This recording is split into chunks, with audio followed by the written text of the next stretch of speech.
Looking back now, I should have seen it coming. The signs were there all along, in my mother's tight-lipped disappointment whenever I mentioned my business classes, in my father's lectures about real careers over dinner, in the way they showcased my cousin Michael's medical school acceptance letter in the living room while my business school honors gathered dust in a drawer. But nothing could have prepared me for that spring afternoon when everything fell apart. I remember every detail of that day. The cherry blossoms were in full bloom outside our family home, their delicate pink petals drifting across our perfectly manicured lawn. I had just returned from my college graduation ceremony, my business degree with highest honors still rolled up in my hand. The familiar scent of my mother's famous bulgogi wafted from the kitchen. She always cooked Korean food on important days, a reminder of our heritage and her expectations. "Sarah," my father's voice cut through the air like a scalpel. He stood in the doorway of his home office, still wearing his white doctor's coat from the hospital. "We need to talk." The office was a shrine to medical achievement. Multiple diplomas and certifications lined the walls, interrupted only by photographs of my father with various dignitaries at medical conferences. A model of the human skeleton stood sentinel in the corner, its empty eye sockets watching our family drama unfold. "Your mother and I have been patient," he began, each word measured and precise. "We give you 4 years to come to your senses about this business degree." He spat out the words like they tasted bitter. "But now it's time to grow up. We've arranged for you to take the MCAT next month. With some intensive studying, you can still apply for medical school this cycle." I gripped my diploma tighter, the paper crinkling under my fingers. "Dad, I'm not becoming a doctor. I have a job lined up with Andersen Consulting. They're one of the top healthcare consulting firms in the country." "A consultant?" My mother appeared in the doorway, her face twisted with disgust. "You want to be one of those people who tell real doctors how to do their jobs." "I want to help improve healthcare systems," I tried to explain. "Make hospitals more efficient, help more patients get better care." "Enough." My father slammed his hand on the desk. "No daughter of mine will waste her life pushing papers. You're a Kim. Your grandfather was a doctor. I'm a doctor. Your cousin Michael is becoming a doctor. This is our legacy." "It's your legacy, Dad, not mine." The silence that followed was deafening. My mother's hands trembled as she gripped her apron. My father's face had turned an alarming shade of red. "Then perhaps you should find a new family to disappoint." His voice was cold, clinical. "If you won't uphold the Kim family tradition, you are no longer welcome in this house." "You can't be serious." But looking at their faces, I knew they were. "Mom?" She turned away, wiping her eyes. "Listen to your father, Sarah. Medicine is everything to this family. Without it, what are we?" "I'm your daughter," I whispered. "Isn't that enough?" My father opened his desk drawer and pulled out an envelope. "Here's $100.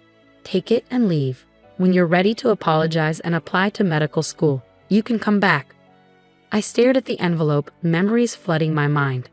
All the times I'd helped organize patient files at their private practice during summer breaks. The nights I'd spent researching healthcare management innovations, dreaming of ways to modernize their outdated systems. The pride in my voice when I told people my parents ran Kim Family Medical Center, one of the most respected private hospitals in the city. None of it mattered. To them, I was just another failed dream. I reached into my wallet and pulled out the $27 I had left from my graduation dinner, placed it on top of the $100 they'd given me. $127. That's my starting capital. Remember this moment because one day you'll regret choosing your legacy over your daughter. My father scoffed. Big words from someone who can't even write a prescription. I turned and walked out of that office, out of that house, leaving behind everything I'd ever known. In my pocket, my phone buzzed with a message from Andersen Consulting. "Excited to have you join us next month. Your insights into healthcare systems are exactly what we're looking for." They had no idea how personal my mission to transform healthcare had just become. I spent that night in a cheap motel, using precious dollars from my $127 fund. As I lay on the lumpy mattress, staring at the water-stained ceiling, I made myself a promise. I would build something bigger than Kim Family Medical Center, something that would change not just one hospital, but the entire healthcare system.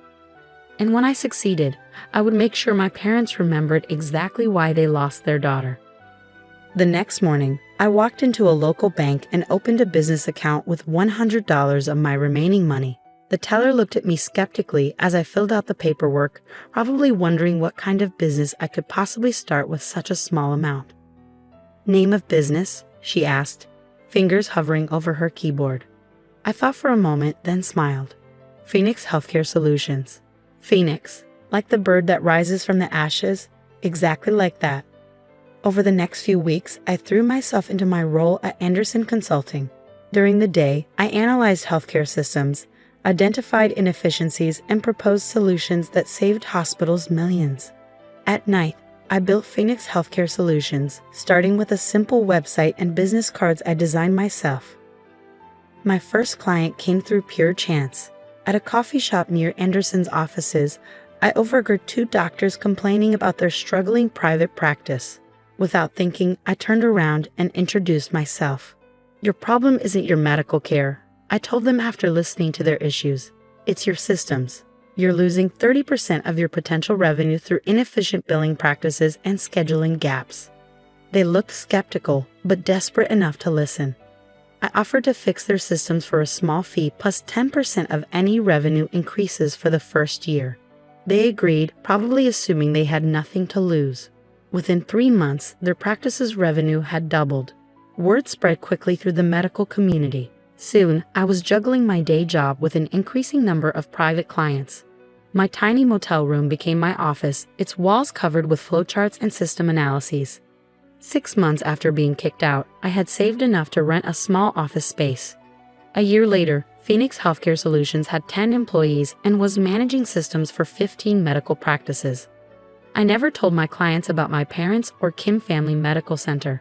In fact, I rarely used my full name, going by Sarah P. for Phoenix in all business dealings, but I kept tabs on my family's hospital through industry news and gossip. They were struggling, though they'd never admit it. The healthcare landscape was changing, becoming more corporate, more efficient. Private hospitals like theirs were being squeezed by larger healthcare groups with better systems and more resources. I could have helped them. I knew exactly how to modernize their operations, how to make them competitive in the new healthcare economy. But they had made their choice, and I was making mine. By my 3rd year, Phoenix Healthcare Solutions had expanded beyond simple consulting. We were buying struggling practices, modernizing them, and either selling them for profit or incorporating them into our growing network. Each acquisition taught me more about the industry, about the complex dance of healthcare politics and economics. I hired the best talent I could find, doctors who understood both medicine and business, tech experts who could build cutting-edge medical systems, lawyers who specialized in healthcare regulations. Together, we were building something revolutionary, a healthcare group that combined medical excellence with business efficiency. The irony wasn't lost on me. In rejecting my parents' dream of becoming a doctor, I had ended up deeper in the medical world than they could have imagined. But I was doing it my way, proving that there was more than one path to improving healthcare. 5 years after being kicked out, Phoenix Healthcare Solutions had become Phoenix Medical Group, a billion-dollar corporation that owned 30 hospitals across the country. We were known for turning around struggling facilities, for introducing innovative systems that improved both patient care and profitability. I had an apartment in the city's most exclusive building, a corner office with a view of the skyline, and more money than I could spend in 10 lifetimes. But I still kept that initial bank receipt for my $100 deposit in my wallet, a reminder of where I started. And then, on a crisp autumn morning, my assistant walked into my office with news that made my heart stop. "Miss Phoenix? Kim Family Medical Center just filed for bankruptcy protection. They're looking for buyers." I picked up the report she brought, my hands steady despite the emotions churning inside me. The numbers told a familiar story. Declining revenues, mounting debts, outdated systems. Everything I had warned them about, everything I could have prevented. "Should I add them to the potential acquisitions list?" my assistant asked. I looked out my office window at the city below, at the empire I'd built from $127 and spite. "No," I said finally, "this one's personal. Set up a meeting with their board. It's time for Sarah Kim to come home." What I didn't know then was that my parents' hospital was just the beginning. The real battle, and the real revenge, was still to come. The next morning, as I prepared for the board meeting that would begin my takeover of Kim Family Medical Center, I couldn't help but remember my father's words. Big words from someone who can't even write a prescription. He was right. I couldn't write prescriptions, but I could sign checks that would decide the fate of his beloved hospital, and that was just the start of what I could do. Part 2. The return. The Kim Family Medical Center looked smaller than I remembered. The building that once loomed large in my childhood memories now seemed tired, its once gleaming facade dulled by time and neglect. The state-of-the-art facility sign was faded, its letters peeling, a perfect metaphor for the hospital's current state. I adjusted my Armani suit, a power move that cost more than the $127 I'd left with 5 years ago. My heels clicked against the marble floor of the lobby as I walked toward the boardroom, each step echoing with purpose. The security guard did a double take as I passed. Perhaps he remembered the teenage girl who used to help file papers during summer breaks. Ms. Phoenix, my assistant Lisa, appeared at my elbow. The board is waiting. Your parents are already inside. I paused, checking my reflection in a nearby window. I looked different now, sharper, harder, successful in a way that would have been impossible to imagine 5 years ago. Have they been told who's coming? No. As requested, they only know they're meeting with the CEO of Phoenix Medical Group. I smiled. Perfect. The boardroom was exactly as I remembered. Dark wood paneling, leather chairs, and an overwhelming sense of old-world medical tradition. The kind of room where important men made important decisions about other people's lives. Now it would witness something entirely different. My father sat at the head of the table, still wearing his white coat like armor. My mother sat beside him, her face lined with worry she couldn't quite hide. The other board members, mostly old family friends and colleagues, filled the remaining seats. All of them had watched me grow up. None of them recognized me now. Thank you all for meeting today. I began, my voice steady and professional. I'm Sarah Phoenix, CEO of Phoenix Medical Group. The silence that followed my introduction was absolute. I watched the recognition dawn in their eyes. First confusion, then disbelief, finally understanding. My father's face had gone pale, his hands gripping the armrests of his chair so tightly his knuckles turned white. Sarah? My mother's voice was barely a whisper. Sarah Kim. Actually, it's Sarah Phoenix now, legally changed. I moved to the front of the room, plugging my laptop into the projector. Shall we discuss the future of Kim Family Medical Center? This is ridiculous. My father finally found his voice, standing up abruptly. We called this meeting to speak with Phoenix Medical Group's CEO about a potential acquisition, NAPTO. And you are speaking with Phoenix Medical Group's CEO. I cut him off smoothly, pulling up our company's latest financial reports. Now let's talk about your hospital's $17 million debt, your outdated systems, and your declining patient satisfaction scores. He sputtered, you can't possibly own $1 billion medical group? I finished for him. The same group that's been buying up struggling hospitals across the country. The one that's revolutionizing healthcare management? I clicked to the next slide, showing Phoenix Medical Group's current holdings. I think you'll find I can, and I do. Dr. Park, one of the senior board members, leaned forward, adjusting his glasses. Sarah, you built all this? Remember when I said I wanted to improve healthcare systems? I looked directly at my parents. This is what I meant. Phoenix Medical Group owns 30 hospitals, all running at peak efficiency. We've increased patient care quality while reducing costs. Everything I tried to tell you about 5 years ago, I've proven it works. The board members exchanged glances. They knew the numbers. Kim Family Medical Center was months away from complete collapse. Phoenix Medical Group was their best hope for survival. My father stood up again, his face flushed. We'll find another buyer. Will you? I pulled up another slide. Your debt is held by Sterling Financial. Would you like to know who owns the controlling interest in Sterling? I paused, letting the implications sink in. I've spent 5 years building a safety net around this hospital, making sure that when it finally failed, and we all knew it would, I would be the only viable option. You planned this? My mother's voice cracked. All this time? No, Mother. You and Dad planned this the day you chose your precious medical legacy over your daughter. I kept my voice level, professional, even as years of hurt threatened to surface. I just made sure I'd be in a position to pick up the pieces. The next hour was a blur of numbers, projections, and terms. I laid out Phoenix Medical Group's offer. We would assume all debt, modernize the facilities, and retain most of the staff. The hospital would keep its name, but management would be completely restructured. And the current leadership? Dr. Park asked carefully, glancing at my father. Dr. Kim will be offered a position as a senior physician, focusing solely on patient care. I met my father's glare steadily. All administrative duties will be handled by Phoenix Medical Group's management team. The message was clear. He would lose all control over the hospital he'd built. You can't do this, he said, but his voice had lost its authority. This hospital is my life's work. No, father, this hospital was your dream. Now it's my reality. I stood up, gathering my materials. The offer expires in 48 hours. I suggest you consider it carefully. Without Phoenix Medical Group, Kim Family Medical Center will be bankrupt within 3 months. I turned to leave, then paused at the door. Oh, and one more thing. I pulled out my wallet and removed 2 worn bills. The same $127 I'd left with 5 years ago. Placed them on the table. I believe this belongs to you. Consider it my final repayment for choosing business over medicine. The walk back to my car was surreal. Through the hospital windows, I could see staff going about their duties, unaware that their entire world was about to change.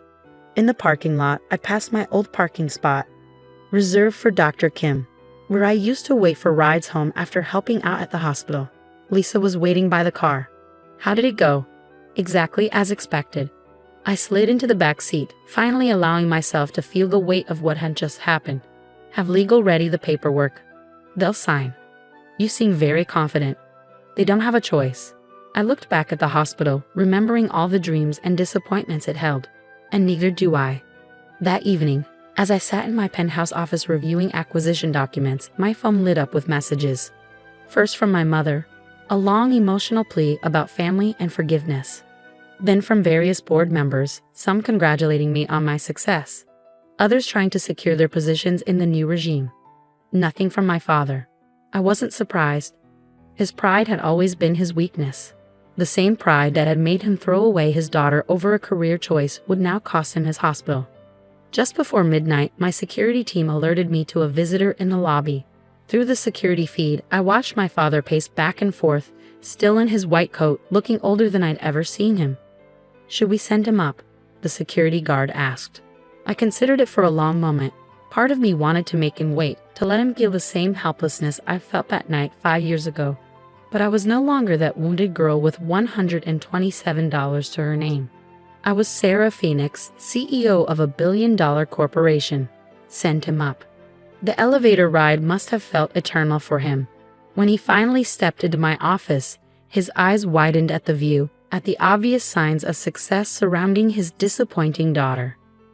Nice office, he said stiffly. Better than a garage, I suppose. I gestured to a chair. Would you like to sit? He remained standing, his doctor's posture perfect even now.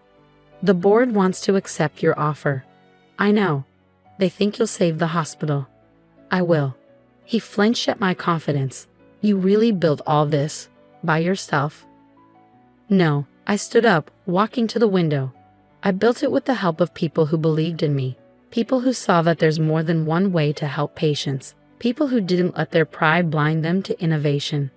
Sarah, he started, then stopped, seeming to struggle with words for the first time in his life. When you left, when we made you leave, you thought I'd come crawling back. I finished for him. That I'd realize you were right about medicine being the only worthy path. Instead, I built something bigger than you ever imagined possible. I was wrong, he said finally, the words seeming to physically pain him.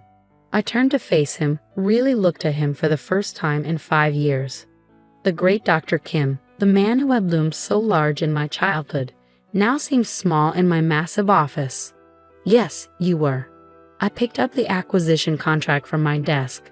Sign this, and Kim Family Medical Center will survive. Fight me, and I'll let it collapse. Either way, I win. His hand shook slightly as he took the contract. Will you at least keep the Kim name? The hospital name stays. But make no mistake, from the moment you sign this, it's no longer yours. Everything you built, everything you dreamed of passing on to a doctor in the family, becomes part of Phoenix Medical Group. He nodded slowly, the fight finally leaving him. May I borrow a pen? I handed him my fountain pen, A Mont Blanc that cost more than that first $100 he'd given me to leave. He signed without reading, a broken man accepting defeat. As he turned to leave, he paused at the door. "For what it's worth, I'm proud of what you've built, even if it's not what I wanted for you." "Thank you," I said quietly, "but I didn't build it for your pride." After he left, I stood at my window for a long time, watching the city lights twinkle below. Somewhere out there was a small motel room where a scared young woman had once promised herself she'd prove everyone wrong. A cheap bank branch where $100 had become the seed of an empire. A coffee shop where a chance conversation had launched a revolution. I pulled out my phone and dialed Lisa. "Schedule a full audit of Kim Family Medical Center for next week. I want to know everything, every outdated system, every inefficiency, every opportunity for improvement." Of course, and Dr. Kim. I thought about my father's defeated expression as he signed away his life's work. Give him an office on the 4th floor. No administrative access, just the standard physician's privileges. Let him keep his white coat and his pride. That's all he has left now. But the story wasn't over. Taking over Kim Family Medical Center was just the beginning.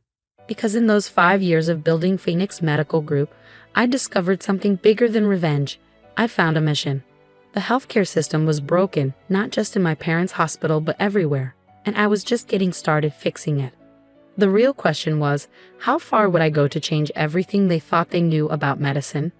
Part 3. The Revolution. The audit of Kim Family Medical Center was worse than I expected. 5 years of stubbornly clinging to outdated methods had left the hospital in shambles. Equipment needed updating, staff needed training, and the entire administrative system was practically medieval. Standing in my father's, now my, office, I reviewed the findings with my executive team. Their patient record system is entirely paper-based, my IT director reported, disbelief evident in his voice. In 2024, it's like stepping back in time. I ran my finger along the dusty oak desk, remembering how many times I'd stood before it as a child, listening to lectures about the noble profession of medicine. How long to implement our standard systems? 3 months minimum, and that's if we work around the clock. Make it 2.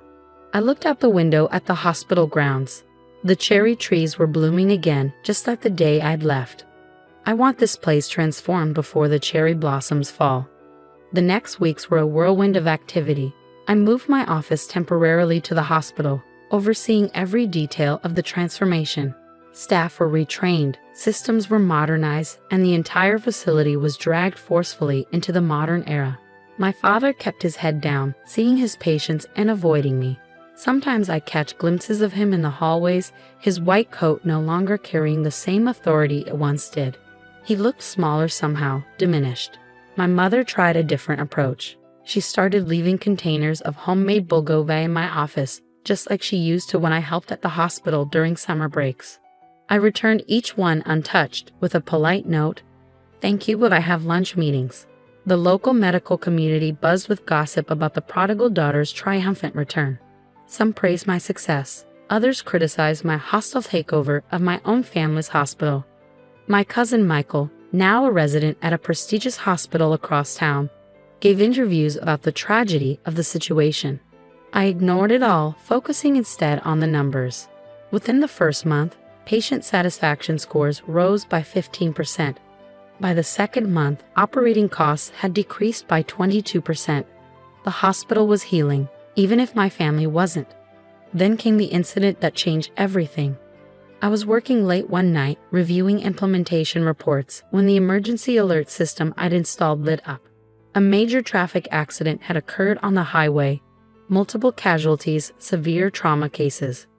Under the old system, Kim Family Medical Center would have diverted most cases to larger hospitals. But we weren't the old system anymore.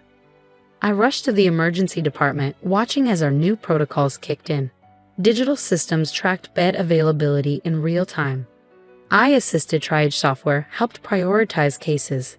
Staff movements were choreographed with military precision, guided by efficiency algorithms I'd spent years perfecting. And there, in the middle of it all, was my father.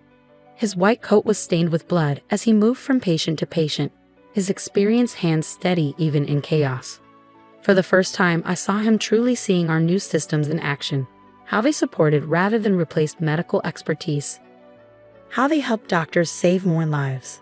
Hours later, when the crisis had passed, he found me in my office.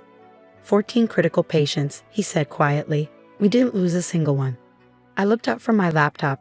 That's what happens when you combine good medicine with good systems. He stood there awkwardly for a moment. Then, your mother misses you. We both do. I've been here every day for 2 months. You know what I mean, he sighed, suddenly looking very tired. When did you become so hard, Sarah? The night my parents told me I was worth nothing without a medical degree. I kept my voice level, professional. The same night I learned that sometimes you have to choose between being loved and being respected. And you chose respect. I chose success, on my own terms. I turned back to my work. The cherry blossoms are falling, Father. How does it feel to watch your old world fall with them? He left without answering, but something had shifted. The next day, I found a stack of patient files on my desk, cases where our new systems had made a critical difference. A peace offering, perhaps, or maybe just acknowledgement. By the 3rd month, Kim Family Medical Center had become the flagship of Phoenix Medical Group's new healthcare model. We were receiving inquiries from hospitals across the country, all wanting to learn our methods. The same board members who had doubted me now fought for chances to sign my praises to industry publications. My father gradually began attending administrative meetings, not as a leader but as an observer. He asked questions about the systems, showed interest in the improvements, small steps but significant ones. Then came the day I found him training younger doctors on how to use our new diagnostic software. It's quite extraordinary, he was saying as I passed by the conference room.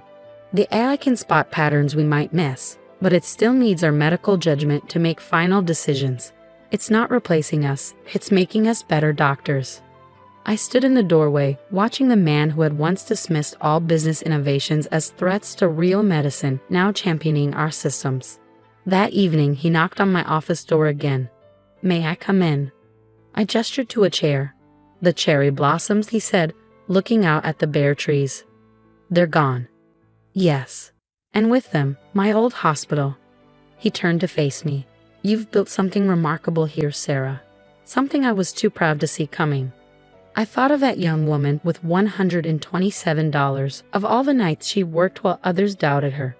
I couldn't have done it as a doctor. No, he agreed quietly. You've done something harder. You've changed how doctors work, how we think, how we help people. He placed an envelope on my desk. I'd like to retire. I opened the envelope. Inside was his resignation letter, along with a proposal for a teaching position, training new doctors on integrating modern healthcare systems with traditional medical practice. You want to teach. I want to help build the future you show us is possible. He smiled slightly. If you let me. I studied him for a long moment. The great Dr. Kim, asking his business graduate daughter for permission to help shape the future of medicine. Life had a sense of irony after all. The position is yours, I said finally, on one condition. Name it. Have dinner with me tonight. You, me, and Mom. Not as CEO and staff, but as family. I held up my hand as he started to speak, not to forget or to pretend nothing happened, but to start something new. That night, over my mother's bulgogi, we talked, really talked, perhaps for the first time in years, about dreams and disappointments, about pride and prejudice, about the different ways people can heal others. I wanted you to be a doctor, my father said, because I thought that was the only way to make a difference in healthcare. I couldn't see that you had a bigger vision. And now? I asked. Now I understand that sometimes the best way to help people isn't always the traditional way. He reached across the table and took my hand. I'm sorry we couldn't see that sooner. 6 months later, Kim Family Medical Center was named Most Innovative Hospital by Healthcare Leadership magazine. The article featured a photo of me in my office, the hospital visible through the window behind me. On my desk, clearly visible, was a framed dollar bill, part of the $127 I'd left with 5 years ago. The caption read, Sarah Phoenix, formerly Kim, proves that sometimes the best medicine isn't practiced in a white coat. My father keeps a copy of that magazine in his teaching room. Next to it is a new photo, him teaching young doctors while I stand in the background, both of us working in different ways to improve healthcare. The cherry trees still bloom every spring outside the hospital, but now they remind me not of endings, but of new beginnings. of how sometimes you have to lose everything to build something better, of how the hardest person to heal is often yourself. I still run Phoenix Medical Group, still work to revolutionize healthcare across the country. But now when I visit Kim Family Medical Center, I sometimes join my parents for dinner. We're not the same family we were, too much has happened for that. But we're building something new, something that respects both tradition and innovation. And sometimes, late at night in my office, I look at that framed dollar bill and smile. Because the scared young woman who left with $127 didn't just build an empire. She built a bridge between two worlds, between old medicine and new, between a father's dreams and a daughter's vision. That's worth more than all the medical degrees in the world. Last week, a young intern asked me if I regret not becoming a doctor. I showed her our latest patient outcome statistics, how our systems have helped save thousands of lives, how we've made healthcare more accessible and efficient across the country. I didn't become a doctor, I told her. I became something new. And sometimes that's exactly what medicine needs. My father, passing by at that moment, stopped and smiled. And sometimes, he added, that's exactly what a family needs too. The cherry blossoms are blooming again outside my window. But this time, they're not marking an ending. They're celebrating a revolution, in medicine and family, and in the heart of a woman who dared to heal healthcare her own way. Sometimes the best revenge isn't proving others wrong. It's proving yourself right.